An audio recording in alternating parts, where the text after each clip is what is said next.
Vamos a continuar con nuestra serie del libro de Hebreos. La semana pasada, de alguna manera, yo empecé con la primera sección del libro de Hebreos y nada más como para recapitular algunas ideas importantes.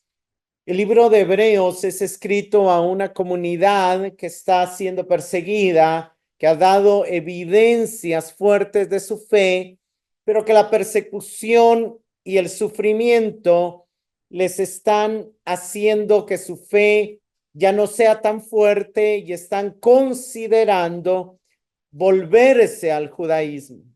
De alguna manera, la carta del autor intenta responder la pregunta: ¿por qué, si Dios está tan comprometido con nuestro bienestar y por qué es por qué la vida es tan difícil? Y de alguna manera el autor va a explicar que la vida es un camino donde todavía hay persecución, hay dificultades, pero también hay acceso a encontrar reposo en Dios y también hay acceso a su presencia. Pero lo clave de la carta es que el autor enseña que la manera de terminar bien o de caminar bien este camino, este paso por esta tierra, es tener los ojos puestos en Cristo. Y lo primero que él hace, él nos va a hacer varios llamados en la carta a fijar los ojos en Jesús, a considerar a Cristo, pero él empieza dándonos una imagen de quién es Cristo. Y en el primer tema vimos que él nos dijo que Cristo es, en primer lugar, la palabra definitiva de Dios, la revelación definitiva de Dios. Y como revelación definitiva, él también nos dio una imagen de Cristo y nos mostró que él es el que creó todas las cosas, el que formó los tiempos, el que sustenta todas las cosas, la imagen del Dios invisible, la representación exacta de su naturaleza y también lo que Él ha hecho. Él nos ha traído el mensaje definitivo de Dios, ha cumplido la purificación de nuestros pecados o ha realizado la purificación de los pecados de su pueblo y se ha sentado a la diestra del trono de Dios. Y él empieza a mostrar y va a estar mostrando a lo largo de la carta la superioridad de Cristo y la superioridad del pacto que Cristo inauguró. Pero el primer tema que él toca en la carta es, en el cual vamos a estar viendo hoy, es que Cristo, ese Cristo en quien tenemos que poner nuestros ojos, es primero superior a los ángeles. El contexto anterior ya lo repasé rápidamente, pero no está de más volver a verlo. Nos dice, el autor empieza con ese sentido de urgencia diciendo: Dios, habiendo hablado hace mucho tiempo, en muchas ocasiones, de muchas maneras, a los padres por los profetas, en estos últimos días, y ahí tenemos que recordar que él nos recuerda que una nueva era inició, un nuevo tiempo inició, los últimos días fueron inaugurados. Explicamos también que estos últimos días están marcados por el derramamiento del Espíritu Santo, por la entronización de Jesús y por la edificación de la iglesia. En estos últimos días nos ha hablado por su Hijo o en lenguaje hijo, a quien constituyó heredero de todas las cosas, por quien también hizo el universo. Él es el resplandor de su gloria, la expresión exacta de su naturaleza, sostiene todas las cosas por la palabra de su poder, y después de llevar a cabo la purificación de los pecados, el Hijo se sentó a la diestra de la majestad de las alturas. Y ahí viene la palabra, siendo mucho mejor o siendo superior a los ángeles, por cuanto ha heredado un nombre más excelente, mejor o superior que ellos. El verso 4 es el verso que va a él dar evidencias de ese argumento que él está presentando. El verso 4 es como cuando se presenta una tesis y después se presentan todas las evidencias que corroboran o que confirman esa afirmación que le está diciendo. Él nos está mostrando a Cristo, como la expresión máxima del Dios que habla, que vino como mensajero, pero siendo el mensaje mismo, que inauguró la nueva era derramando el Espíritu y de alguna manera una de las cosas que él quiere decir, señores, una de los mensajes de la carta es regresar al judaísmo sería elegir lo no mejor o lo peor, lo inferior contra lo superior. Pero una de las cosas que tenía, de alguna manera, parece que los lectores, la audiencia de esta carta, tenían tal vez cierta fascinación con los ángeles. Se ha especulado mucho acerca de la razón. Sabemos por Colosenses 2:18 de que una de las falsas doctrinas que se dio en ese tiempo, en esa época, es que algunos predicaban la adoración de los ángeles, ¿verdad? Los ángeles los vemos actuar en la escritura de maneras milagrosas. El ángel del Señor mató a los primogénitos en Egipto en la última plaga. El ángel del Señor mató 185,000 del ejército de Asiria en el tiempo del rey Ezequías por medio de la profecía de Isaías, hijo de Amós. Y aún Jesús habló y Jesús no negó la participación de los ángeles en su ministerio y en su segunda venida. Jesús, cuando se encuentra con Natanael, le dice: a partir de ahora verás el cielo abierto y ángeles subir y bajar delante de Dios. Y eso nos da a entender que algunas de las obras que Jesús hizo fue ayudado por ángeles. También él dijo: yo puedo decirle a mi padre y él mandaría legiones de ángeles y no me crucificarían, pero he decidido que se haga la voluntad del Padre. Pero él sí explica que en la venida del Hijo del Hombre, Dios enviará a sus ángeles que separarán el trigo de la cizaña, que separarán los peces buenos de los malos. Y obviamente hay una labor corroborada por la escritura y corroborada por Cristo que Dios ha determinado para los ángeles. Eso está excelente. Los ángeles de alguna manera son una bendición de Dios para el pueblo, han sido, son y seguirán siendo una bendición de Dios. Y qué bonito, pero no quiere decir que sean dignos de adoración ni de veneración, ni de alguna manera ni de devoción, ¿verdad? Obviamente podemos tener conversaciones acerca de ángeles, pero ellos tenían una fascinación que no era tan sana, que no era tan correcta. Ahora, ¿por qué Cristo es superior a los ángeles? De alguna manera, ya el autor nos hizo una presentación de Cristo que va a desarrollar y que va a tratar. Pero en los siguientes versículos, en el resto del capítulo 1, él nos va a dar 4 razones, 4 argumentos principales de por qué Cristo es superior a los ángeles. Y en el inicio del capítulo 2 también vamos a explicar por qué él está tocando este tema de que Cristo es superior a los ángeles. La primera razón que él nos da es que Cristo tiene un nombre y una posición superior. Ese nombre superior que ya vimos en el verso 4, que él es superior a los ángeles, que heredó un nombre superior, es el término hijo. Es interesante porque es un término que en algún momento nosotros compartimos también, pero en este caso el título superior que tiene Jesucristo, que no tienen los ángeles, es el título de hijo de Dios. La segunda razón que él va a dar es que los ángeles lo adoran y los ángeles no van a adorar a un igual, adoran a alguien superior. En tercer lugar, la tercera razón por la que Jesús es superior es porque Jesús creó los ángeles. El creador siempre es mayor que su creación. El diseñador es mayor que su diseño. Y el cuarto argumento es que Jesús gobierna los ángeles le obedecen.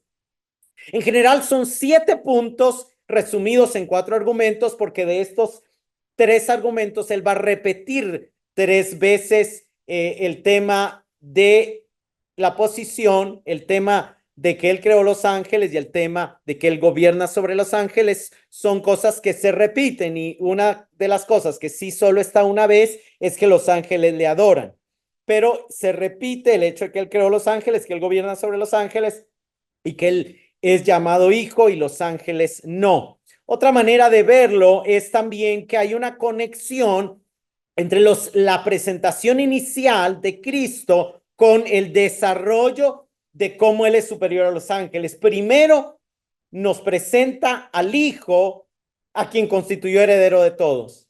Y luego los versículos 5 y 9 nos hablan del Hijo como heredero real. Nos presenta al Hijo como a través de quien Dios creó todo el universo, y luego en el verso 10 vuelve a mostrar que Él es el mediador de la creación. Nos presenta al Hijo como la imagen del Dios invisible, nos habla de su naturaleza eterna y su gloria preexistente, y nos vuelve a hablar de eso en los versos 11 y 12, del Hijo como inmutable y de naturaleza eterna, y de último nos dice que Él se sentó a la diestra del Padre en la introducción, y en el verso 13 vuelve a mencionar ya con citas bíblicas que Él se sentó a la diestra del Padre.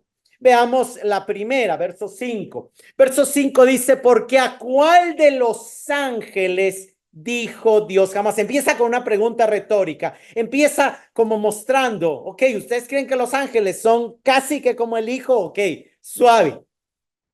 Díganme una cosa, respóndanme esto, ¿a cuál de los ángeles Dios le dijo jamás, mi hijo? Y aquí cita el Salmo 2:7. El Salmo 2:7 es un salmo mesiánico, un salmo que habla del rey, a quien el Señor le va a dar como herencia a todas las naciones. Y en ese salmo vemos que Dios dice, yo mismo, hablando Dios, he consagrado a mi rey sobre Sión. Y en el verso 7 le dice, mi hijo eres tú, yo te he engendrado hoy. Y entonces viene el autor a los Hebreos y está dando las evidencias de la superioridad de Cristo sobre los ángeles con puras citas bíblicas. Él empieza a citar las escrituras judías. ¿Por qué? Porque le está hablando a judíos que saben que Dios ha hablado a través de las escrituras, y aunque el mensaje final ha venido por el Hijo, no viene para anular el mensaje del Antiguo Testamento, sino viene para confirmarlo y darle cumplimiento. Y eso es lo que Él quiere demostrar a su audiencia. Entonces Él les dice, a ninguno de los ángeles Dios les dijo, mi hijo eres tú, pero en el Salmo 2:7 vemos que a Cristo, al que Él va a poner como rey, le dijo, mi hijo eres tú, yo te he engendrado hoy. Y otra vez, en otro pasaje, le dijo, yo seré a el Padre y Él será mi hijo. Esta es una cita de 2 Samuel 7:14, y en 2 Samuel 7 es cuando Natán llega ante el rey David y le profetiza sobre un rey que vendrá de su linaje, cuyo reino será eterno y permanecerá para siempre. Y el profeta Natán literalmente le dice a David, yo levantaré después de ti a uno de tu linaje, el cual procederá de tus entrañas, y afirmaré su reino. Él edificará casa a mi nombre, afirmaré para siempre el trono de su reino. Y ahí es donde está la escritura, yo seré a él padre y él me será hijo. Obviamente, ser hijo en estos pasajes significa ser el heredero del mundo y significa ser el rey establecido. Significa compartir la gloria del Padre, porque si nos vamos al Salmo 2, que por causa del tiempo no lo vamos a hacer, él mismo sigue diciéndole, pídeme y yo te daré por herencia. O sea, la palabra hijo está conectado con el significado de heredero. Entonces aquí el autor está citando estos pasajes que están reconocidos por los judíos como principales en relación con el Mesías esperado, para reafirmar esa verdad que ellos están dudando en sus corazones de que Cristo es el cumplimiento de las profecías mesiánicas y que no tiene ningún sentido abandonarlo. Aquí es importante que los apóstoles, tanto Pablo como Pedro, citan este pasaje de tú eres mi hijo, yo te he engendrado hoy, el Salmo 7, y dicen que se cumplió en la resurrección de Cristo. Y es interesante, hermanos, porque aquí es donde yo tuve una reunión en la casa de hermano Luis con un testigo de Jehová, y yo no conocía tanto de ellos, pero ellos se equivocan pensando, interpretando estos pasajes, y realmente son difíciles, y ellos creen que Jesús tuvo un inicio y hasta lo comparan con un ángel. De hecho, es algo interesante porque ellos dicen que el mismo ángel Gabriel o arcángel Gabriel es el mismo Jesús, y que en algún momento llegó a ser divino, que no lo fue siempre. Ahora, lo que pasa es que Cristo, el Hijo de Dios, tiene dos naturalezas. Y este pasaje nos habla de las dos naturalezas de Cristo y es muy interesante que el autor usa dos pasajes, uno para hacer referencia al Hijo eterno, divino, del cual Dios habló desde la eternidad diciéndole, mi hijo eres tú, y otro para hacer referencia al Hijo humano, de naturaleza humana, de la descendencia de David. El Hijo eterno siempre fue Dios. Pero veamos qué nos dicen estos pasajes. El Hijo eterno siempre, Él era con Dios, estaba con Dios, no tuvo inicio, no tuvo fin, comparte la misma naturaleza del Padre. Sin embargo, la naturaleza humana fue deificada o llegó a ser divina a partir de la resurrección y exaltación. Romanos 1, 3 y 4 nos habla del Evangelio, dice, el Evangelio es el mensaje acerca de su Hijo, que nació de la descendencia de David según la carne. ¿A quién se está refiriendo? Al ser humano, a Jesús. Y que fue declarado Hijo de Dios con poder conforme al Espíritu de la Santidad por la resurrección de los muertos. Lo que el autor está diciendo, lo que Pablo está diciendo aquí es que el Hijo de David, el Jesús humano, fue declarado Hijo de Dios cuando resucitó de los muertos, nuestro Señor Jesucristo. Hechos 13:33 dice lo mismo. Dios lo ha cumplido a nuestros hijos al resucitar a Jesús, como también está escrito en el Salmo 2. Mi hijo eres tú, yo te he engendrado hoy. ¿Cuándo es ese hoy? Cuando resucitó. Entonces, el hijo, la parte, la naturaleza divina de Jesús, siempre fue hijo, es el hijo eterno. Pero la naturaleza humana de Jesús recibe naturaleza divina y se convierte en hijo de Dios con poder y se sienta a la diestra del Padre después de resucitar. O sea, su resurrección permite su ascenso al lugar de gloria y honor al trono de Dios.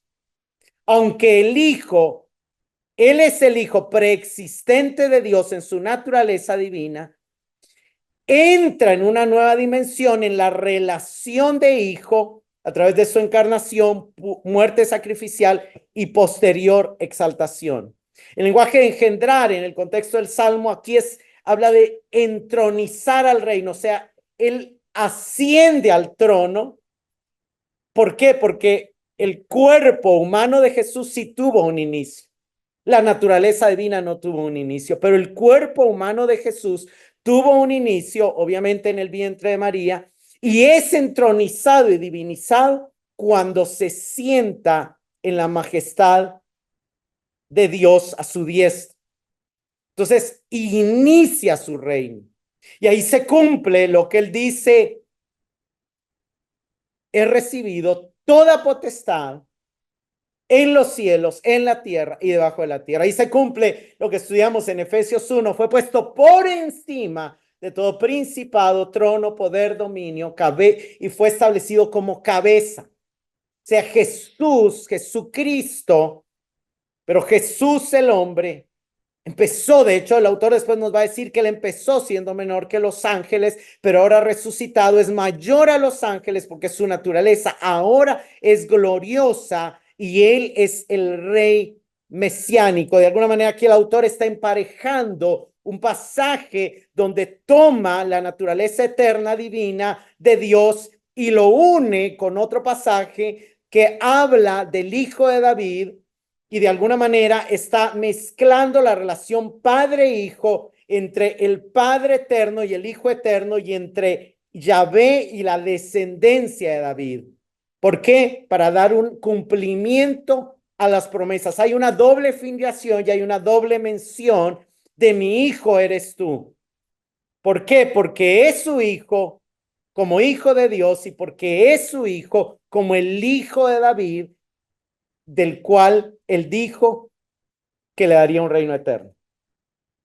Luego sigue, entonces, la primera evidencia por la que Cristo es superior a los ángeles es porque es hijo y los ángeles no. La segunda evidencia la vemos en el verso 6. El verso 6 dice, y otra vez cuando introduce al primogénito en el mundo, y aquí no es la palabra mundo que se usa normalmente, cosmos, sino es una palabra diferente, o en el griego es oikoumeno, oikoumene, dice, adórenle todos los ángeles de Dios, y aquí, aunque es un verso un poco disputado en cuanto a la cita, porque la referencia no es tan clara, una de las posibilidades es que está citando el Salmo 97. Ahora, la palabra primogénito es una cita del Salmo 89, 27, donde dice, yo le pondré por primogénito el más excelso de todos los reyes de la tierra. Y aquí primogénito no se refiere a que tuvo un inicio ni a que fue un ser criado, sino se refiere a que será puesto en una posición mayor a cualquier otro ser. Por eso dice claramente primogénito y explica el más excelso, el más glorioso, el de mayor rango de todos los reyes de la tierra, el rey de reyes. Apocalipsis dice el soberano de los reyes de la tierra. Y luego cita el Salmo 97. El Salmo 97 también es un salmo que habla de Dios reinando, y de alguna manera una de las verdades que el autor quiere que se afirmen en nuestro corazón es ya Cristo reina, ya le fue dado trono, ya le fue dado todo poder. Salmo 97 dice, Jehová reina, regocíquense la tierra, alégrense mucho las costas. Los cielos anunciaron su justicia, los pueblos vieron su gloria. Avergüéncense de todos los que sirven a imágenes de talla, los que se glorían en el ídolo. Y luego dice, adórenle o póstrense, es la misma palabra en el hebreo, póstrense o adórenle a él todos los Elohim.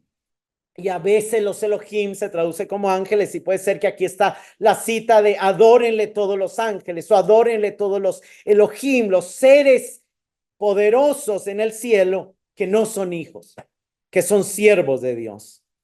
Entonces, claramente aquí, y algo interesante también es que aquí está diciendo cuando lo introduce al mundo, pero la palabra oikomene no habla del cosmos, sino del mundo espiritual. En Hebreos 2:5 la vuelve a usar para referirse al mundo espiritual. Entonces, como quien dice, cuando lo introduce al mundo espiritual, eso es cuando lo exalta, y es algo que nosotros no vimos, pero cuando Cristo resucitó, el Padre lo exaltó y allá arriba le dio trono y lo puso por cabeza de todas las cosas. Usted lo puede leer cuando llegue a su casa en Efesios 1 del 19 al 22.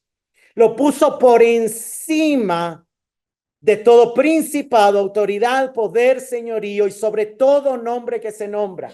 Le dio potestad, usted lo puede leer en Mateo 28, 20 o un poco antes, Mateo 28, 16. Le dio potestad en los cielos, en la tierra y debajo de la tierra. Hubo un momento donde el Padre exaltó a Cristo en el cielo y lo introdujo y dijo, este es el rey a quien le doy reino eterno.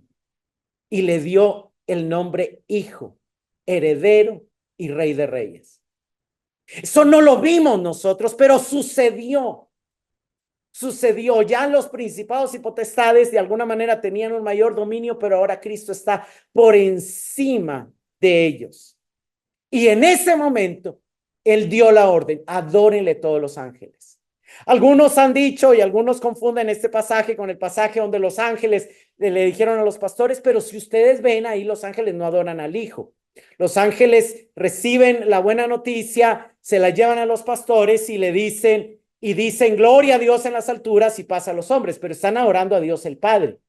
En el nacimiento, quienes adoraron al Hijo fueron los pastores, luego los reyes magos, pero no hubo una adoración angélica hacia el Hijo en ese momento. Entonces no es cuando Él se encarnó, es cuando Él fue introducido, resucitado al mundo espiritual, ahí sí ya le adoraron. Sí, sí me entienden. Algo que también lo vemos, como les digo, en Efesios, Mateo, Apocalipsis. Apocalipsis 5 también es otro pasaje que habla de la misma escena.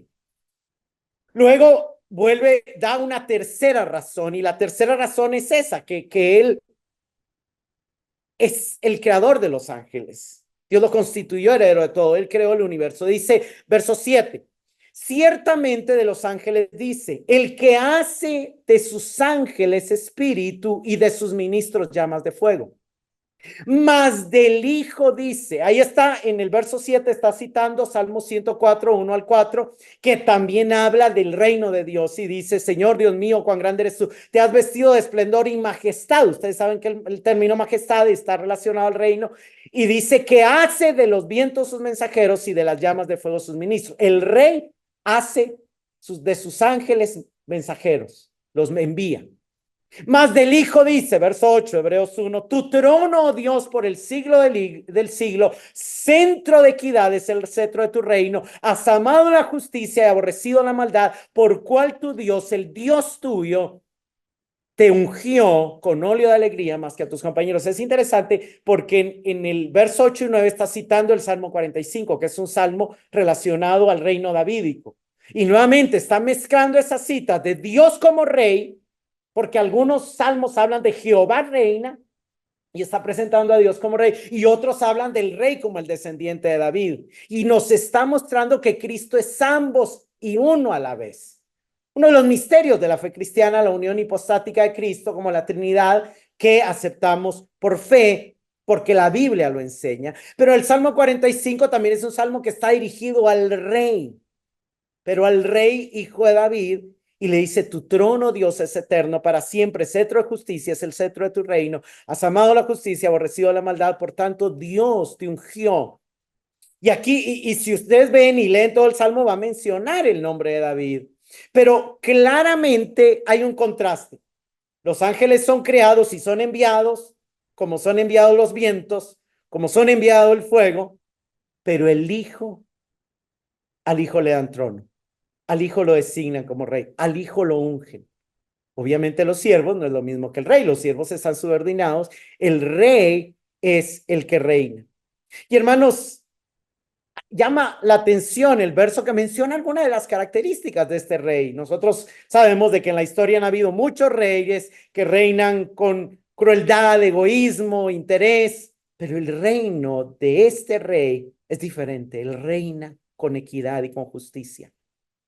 El ungimiento de Jesús, te ungió el Dios tuyo, también enfatiza su naturaleza humana. Dios no ungió al Hijo eterno, preexistente. El verbo era Dios, pero no dice el verbo fue ungido por Dios. No, el verbo ya era Dios y estaba con Dios. Pero sí nos dice la Biblia que Cristo fue ungido. En Hechos 10:38 dice que habla del Evangelio y está Pedro predicando y dice, ustedes saben lo que empezó con Galilea en el bautismo de Juan, como Dios ungió a Jesús con el Espíritu Santo. O sea, y la Biblia nos dice claramente que fue cuando él salió de las aguas que Dios lo ungió y el Espíritu Santo descendió sobre él, y ese mismo día o en los días siguientes él se fue a Nazaret, abre el rollo del profeta Isaías y dice, el Espíritu del Señor está sobre mí, porque acaba de descender en las aguas del bautismo, y me ha ungido el Señor para predicar buenas nuevas a los... Y lee Isaías 61 y dice, hoy se ha cumplido esta escritura, y luego lo intentan matar y lo quieren derribar en un guindo, pero él se les escapa milagrosamente. El Hijo eterno no fungido, Jesús, el Hijo de David, en su naturaleza humana, sí fue ungido. Entonces vemos claramente que Él es rey. El mensaje es Él es rey, Él es rey, Él es rey, y reina sobre los ángeles.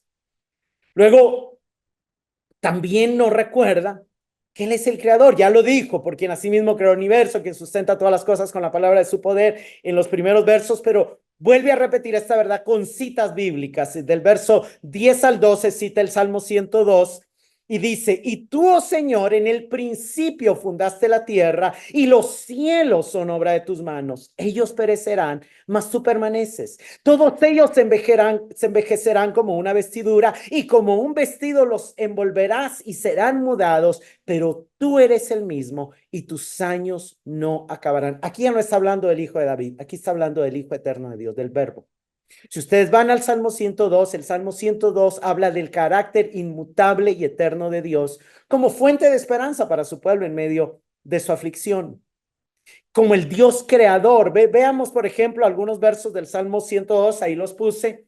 21 dice, para que los hombres anuncien en Sión el nombre del Señor y su alabanza en Jerusalén, cuando los pueblos y los reinos se congreguen a una para servir a Yahvé. Ahí Señor aparece en mayúsculas porque en el hebreo original es Yahvé, tanto en el 18 como en el 22. No está hablando de David, está hablando de Yahvé. Desde la antigüedad tú fundaste la tierra y los cielos son obra de tus manos, y está aplicando un pasaje que cita a Yahvé, a Cristo, porque Cristo es Yahvé, porque Cristo es el Dios eterno e inmutable también. Ellos perecerán, pero tú permanecerás. Y bueno, y lo que está diciendo aquí es que el cielo y la tierra, dicho de otra manera, el orden actual creado, será cambiado, así como usted se cambia la ropa. Algunos de ustedes hoy se levantaron con pijama y se cambiaron la ropa y la enrollaron como una vestidura y le echaron en el bote de la ropa sucia. Así Dios va a hacer un día, va a enrollar estos cielos y va a enrollar esta tierra y va a vestir con una nueva. Eso es lo que dice ahí. La tierra y los cielos, tú los creaste, tú los fundaste, se envejecerán como una vestidura y los envolverás como un vestido y serán mudados. Hermanos, el cielo, la tierra, los bienes materiales, los perseguidores, los emperadores romanos, los presidentes, los ministros, nosotros mismos, seremos cambiados, pereceremos, pero Cristo permanecerá. Aún los ángeles pertenecen al orden creado, que cambia y que decae. El envejecerse como una vestidura es una expresión que después en el capítulo 8 lo va a usar también para usarse al antiguo pacto. Y va a decir que ya está anticuado, que se envejeció y que está próximo a ser quitado, a desaparecer. Y esto nos recuerda que los métodos litúrgicos envejecen, pero Cristo siempre es actual. Él siempre es actual, Él siempre está presente, Él siempre es nuevo. Tú eres el mismo. Él no ha cambiado.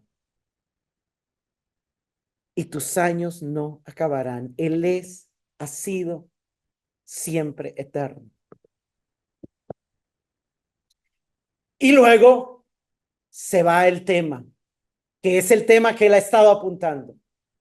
Él quiere que veamos una vez más la realidad de que Jesús, después de haber efectuado la purificación de los pecados, se sentó en el trono de la majestad de las alturas, a la diestra de Dios Padre. Él ya tiene el poder y el control. Él ya es el heredero de todo. Todavía, por alguna razón, algunas de las razones no la escritura, no ha sometido todo, ya podría, pero ya Él reina. De hecho, es interesante porque cuando hablamos de misiones dice, llevemos el evangelio a donde no existe, y resulta que llevamos el evangelio a lugares donde ya Cristo reina porque Él ya tiene el control sobre todo el universo. Obviamente necesitan oír. ¿Y cómo creerán si no oyen? Pero el verso 13 y 14 dice, y el verso 13 es una cita del Salmo 110. Y aquí es interesante porque él abre con una pregunta y cierra con una pregunta, y luego vamos a ver esto, pero dice nuevamente, ¿a cuál de los ángeles dijo Dios jamás? Siéntate a mi diestra hasta que ponga a tus enemigos por estrado de tus pies. Salmo 110 dice, Jehová dijo a mi Señor. Interesante porque Jesús usa este pasaje para citarse al mismo cuando los fariseos lo prueban y les dicen, a ver, díganme una cosa, ¿por qué David le llama Señor a su hijo? Y vuelve a ver que el Señor de David es también su hijo. Y vuelve a citar esa doble naturaleza y esa doble identidad del Mesías. Era un hijo de David, pero era también el Señor de David. Y aquí es claramente un salmo de David donde David reconoce que el que va a ser su hijo también es su Dios, también es su Señor. Y le dice, Jehová, el Padre, le dijo a mi Señor, que también es mi hijo, digamos, dicho de otra manera, siéntate a mi diestra hasta que ponga a tus enemigos por estrado de tus pies. Hermanos, hay un claro contraste.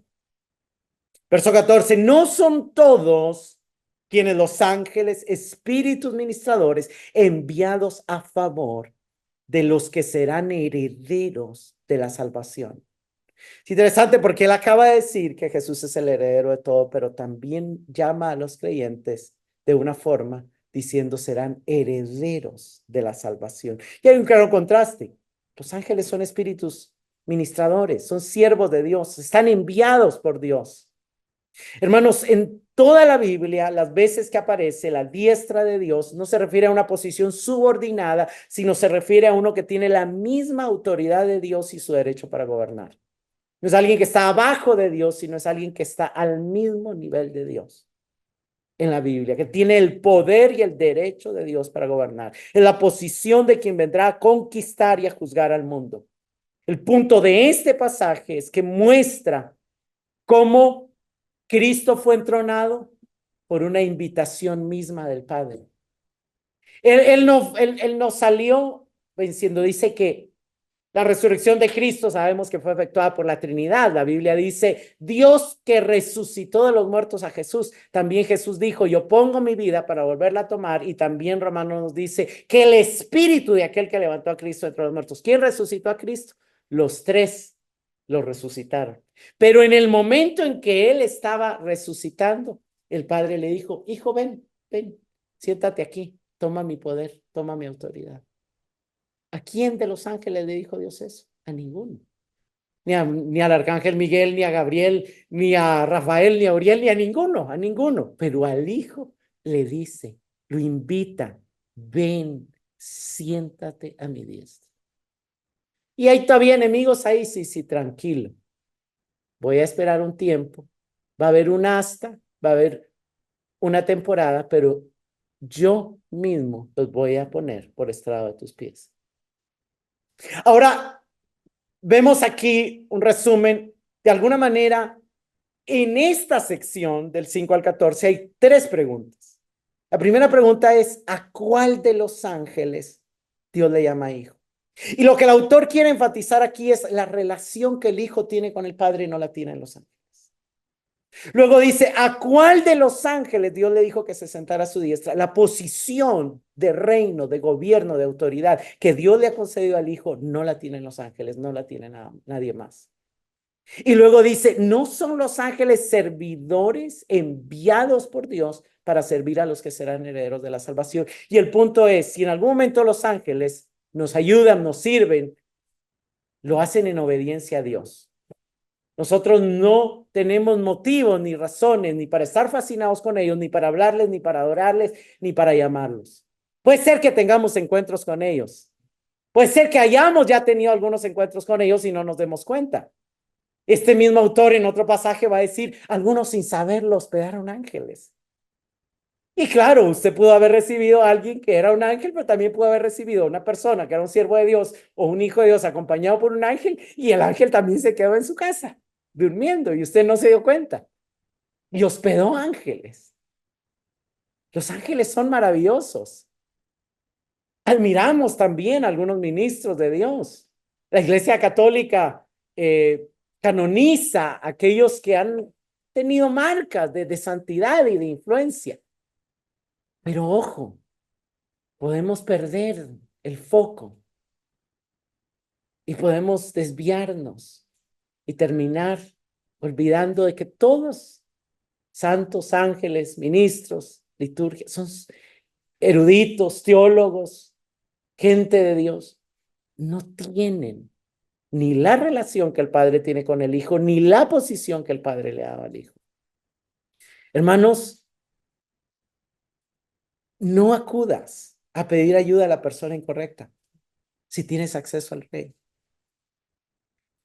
No acudas a los servidores si tienes acceso al jefe. Obviamente, a veces, para amar a Dios tenemos que demostrarlo a los hombres y para sujetarnos a Cristo tenemos que sujetarnos también a los demás, al cuerpo de Cristo, y eso es parte de. Pero en tu oración no necesitas orarle a santos, no necesitas orarle a ángeles, no necesitas, ¿me entiendes? Los ángeles tienen lugar en la economía de Dios y en la economía de la redención, como la han tenido los santos, como la tienen los ministros, pero ninguno de ellos está sentado a la diestra del Padre. Sin embargo, los ángeles serán más útiles si los creyentes se enfocan en mantener sus ojos en Cristo, no en buscarlos, no en perseguirlos, no en querer verlos. Dios es el que los envía.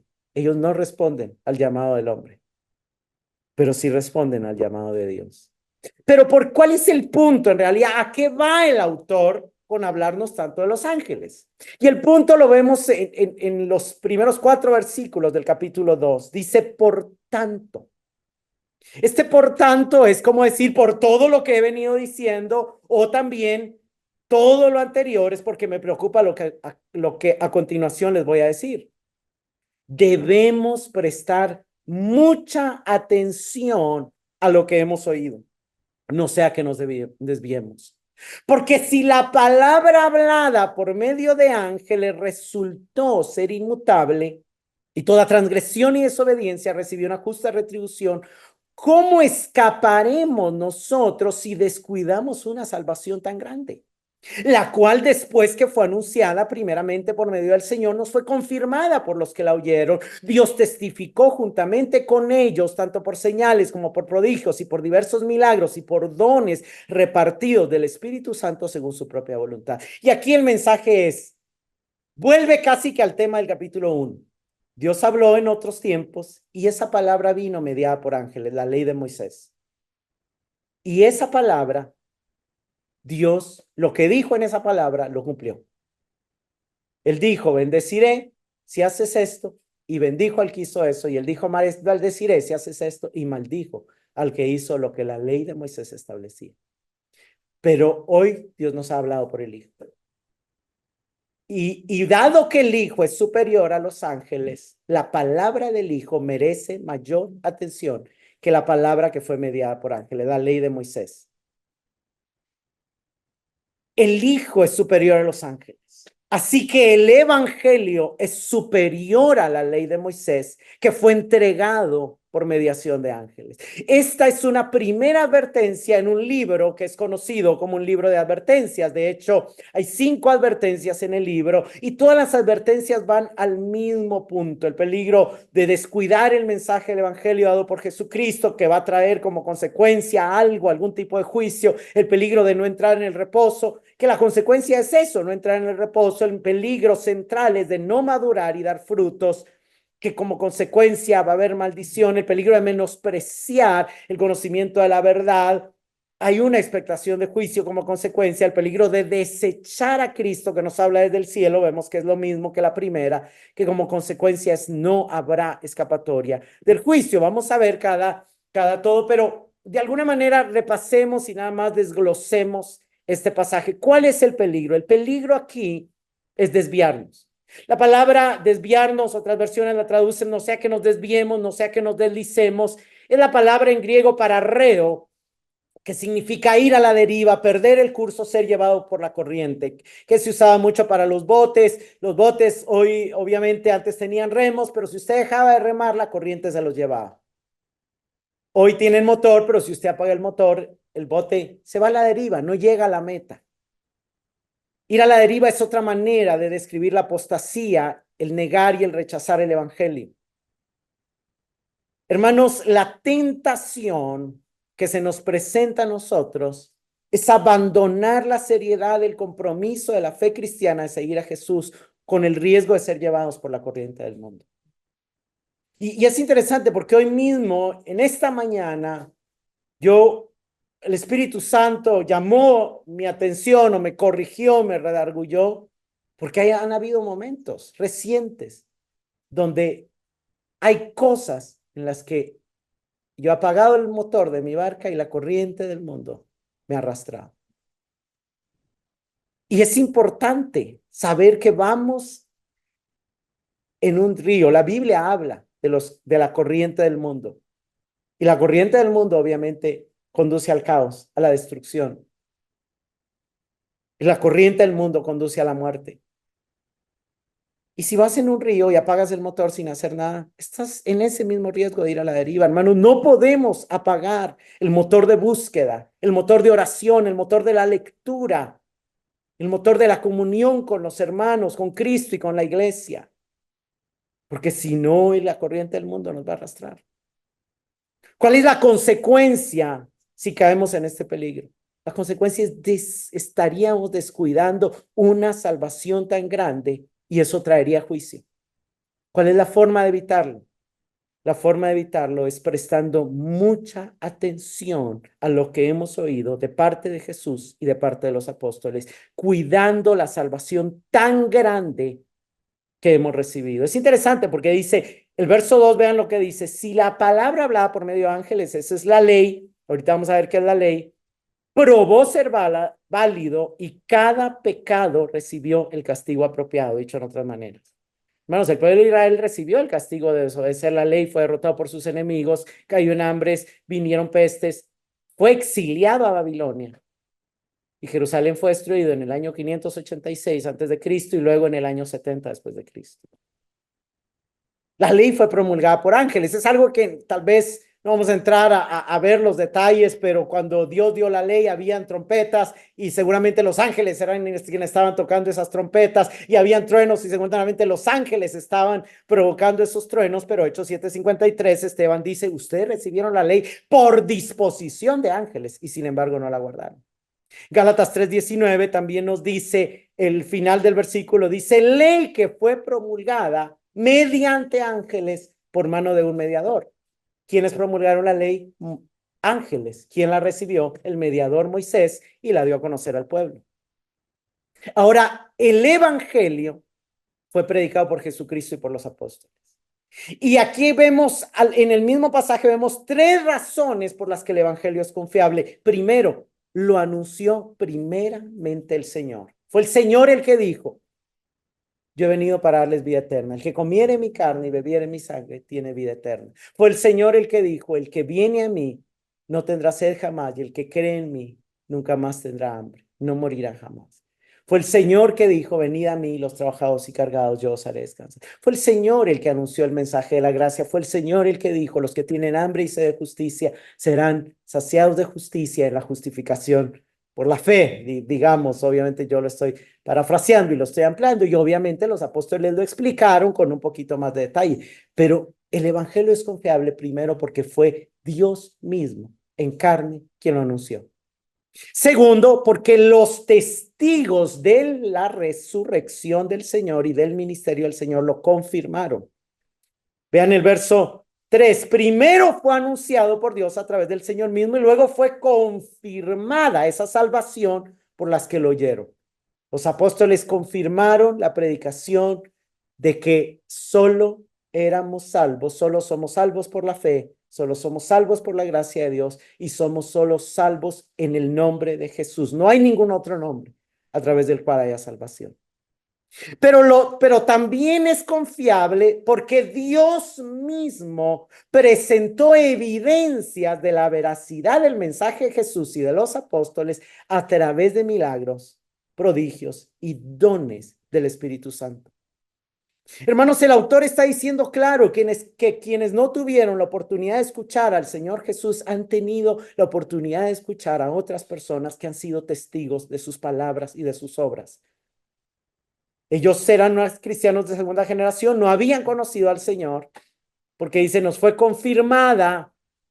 Claramente él no fue alguien que conoció al Señor, ni a la iglesia que escribe, pero sí conocieron a los que oyeron al Señor. Nosotros igual hemos conocido a personas que se han encontrado con Cristo, aunque sea muchos años después.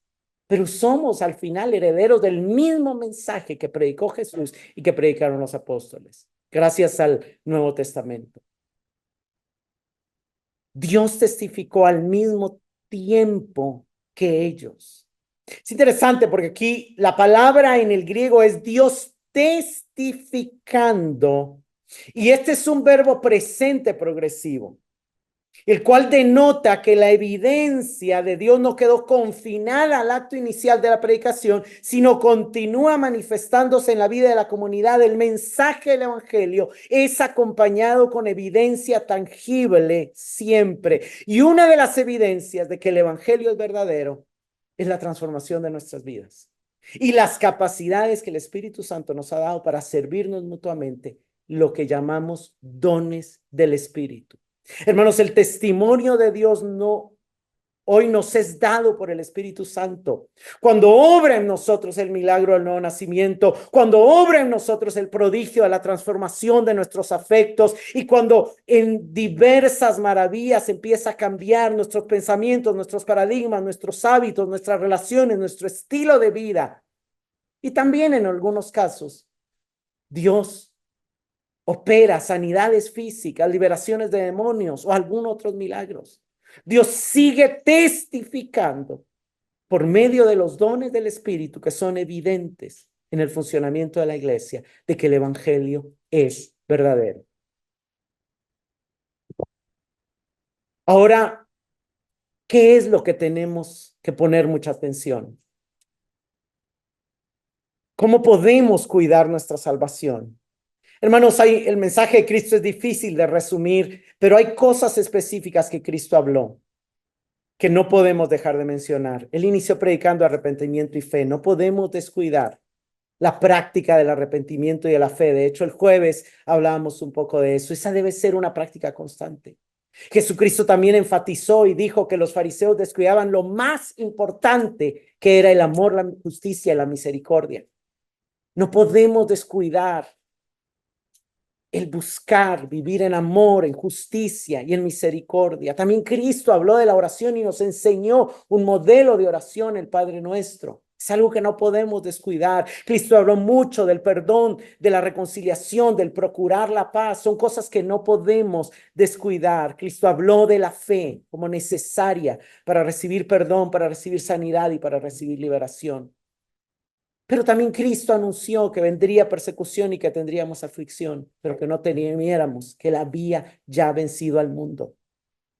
Obviamente, no descuidar el mensaje del evangelio es también no descuidar las verdades de Dios uno y trino a la vez, de Cristo Dios y hombre a la vez, de justificación, como ya dije, solo por fe, solo por gracia, salvación solo en Cristo.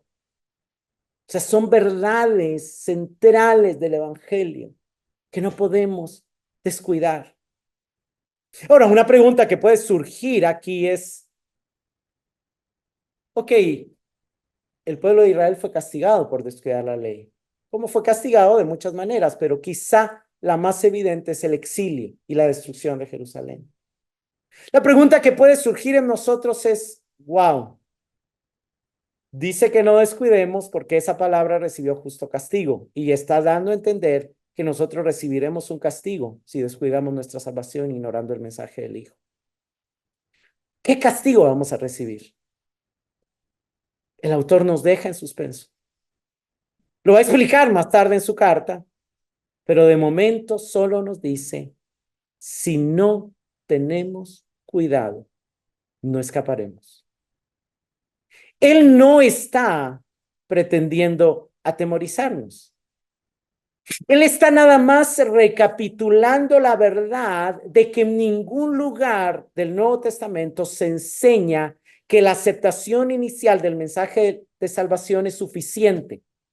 En todo el Nuevo Testamento se enseña, empezando por Cristo, que la perseveración en la fe es necesaria. Cristo dijo, el que perseverare hasta el fin, este será salvo. Y todos los apóstoles, de hecho, tanto en la carta a los Hebreos como el libro de Apocalipsis son escritos para llamar al pueblo a perseverar en la fe. Koster señala acertadamente, las advertencias no están diseñadas para robarle la esperanza a la gente, sino para alejarla del peligro a fin de preservarla para que puedan perseverar y heredar lo que se ha prometido. Hermanos, para considerar, ¿te ha sucedido que a veces otras cosas te parecen más atractivas o cercanas que Cristo? Si alguno aquí fue católico, seguramente en algún momento miraba como más cerca a acudir a un santo, porque así nos crearon. Pero yo conozco también muchas iglesias evangélicas donde algunos llamados que en algún momento tomaron el título apóstol casi que eran un papa y algunos líderes casi que eran los santos. del movimiento. Tenemos que tener cuidado de eso. Dios no quiere que adoremos nada cuando podemos adorar al Hijo. Ni que confiemos, ni que nos fascinemos con otras cosas que no sean el Hijo. Ahora, una de las verdades que el pasaje deja clara es ya el Hijo reina. El Hijo de David, el Hijo de Dios, ya está sentado en el trono, ya le fue dado todo poder, ya está por encima de todo principado de potestad. ¿Cómo afecta tu visión de los desafíos, de las luchas, de las aflicciones que estás enfrentando el hecho de que Él ya reina? El hecho de que tu Señor ya reina. ¿Cómo alumbra eso tus batallas? Yo creo que las debe alumbrar de una manera que nos muestra que nuestra victoria está asegurada si nos mantenemos, si cuidamos nuestra relación con Él. Ahora, ¿te impacta pensar que descuidar el evangelio puede tener un costo mayor que lo que tuvo para muchos el ignorar la ley de Moisés? Yo creo que es impactante, pero una vez más, ni el espíritu del autor ni mi deseo es causar temor, sino nada más darle peso a lo importante de seguir perseverando y de mantener en nuestra mirada y en nuestro enfoque a Cristo. ¿Qué pasos hoy, esta semana, puedes tomar para no permitir que seas arrastrado por la corriente de este mundo? Para no apagar el motor de tu barca y dejar que se vaya a la deriva, sino mantenerte avanzando con tu atención hacia el mensaje que trata del mensajero mismo, si el mensaje de salvación en Cristo, que sabes que es real, porque Dios ha dado evidencias al repartir en tu vida dones de su Espíritu Santo. Pongámonos de pie. Señor, te damos gracias por tu palabra. Señor, te pedimos perdón porque han habido momentos donde hemos apagado el motor de nuestra barca. Y han habido momentos donde la corriente del mundo nos ha llevado en direcciones contrarias a tu voluntad. Pero hoy, Señor, nos unimos a los ángeles para contemplar el momento en que después de tu resurrección fuiste presentado como Rey Supremo, como soberano supremo y Rey de reyes y Señor de señores ante todo el mundo espiritual. Y te adoramos. Y adoramos el hecho de que te haya sido dado todo poder, de que ya estás sentado en el trono, de que ya estás gobernando a la diestra de la majestad de Dios en las alturas. Y te pedimos que nos ayudas a tener abierto nuestro oído para seguir oyendo lo que tú nos estás hablando. Y para no solamente oírte, sino para prestarte mucha atención y seguir atendiendo y seguir prestando atención a tu palabra, a tu voz. Señor, gracias, porque la salvación que nos has concedido es tan grande. Ayúdanos a no descuidarla y perdónanos por los momentos en los que la hemos descuidado.